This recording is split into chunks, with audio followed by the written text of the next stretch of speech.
मी सध्या नंदुरबार येथील CB ground परिसरामध्ये आहे। आज राहुल गांधी यांची भारत जोडो न्याय यात्रा ही नंदुरबारमध्ये दाखल होते आणि याच निमित्ताने नंदुरबारच्या या सीबी मैदानात एक भव्य सभा होणार आहे। त्याची जय्यत तयारी सध्या या ठिकाणी करण्यात आलेली आहे। काँग्रेसचे वरिष्ठ नेते हे सध्या सभास्थळी पाहणी करतायत, तर या ठिकाणचे जे पोलीस आहेत ते देखील मोठ्या प्रमाणात तैनात करण्यात आलेले आहेत। साधारण 2 वाजता राहुल गांधी हे नंदुरबार येथे दाखल होणार आहेत आणि त्यानंतर ते याच सभास्थळी एक रॅली काढत या ठिकाणी पोहोचणार आहेत। त्यामुळे कार्यकर्त्यांमध्ये देखील उत्साहाचं वातावरण पाहायला मिळतंय। आगामी काळामध्ये लोकसभा निवडणुका आहेत, त्याची घोषणा कधीही होऊ शकते।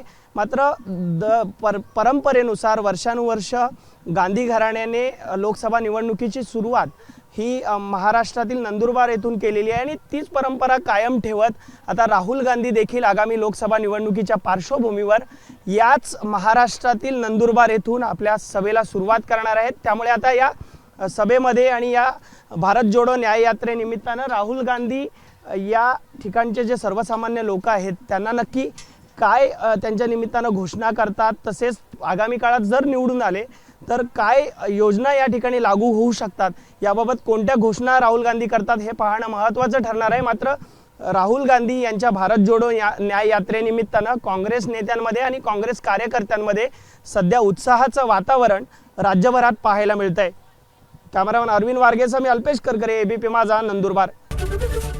एबीपी माझा, उघडा डोळे बघा नीट।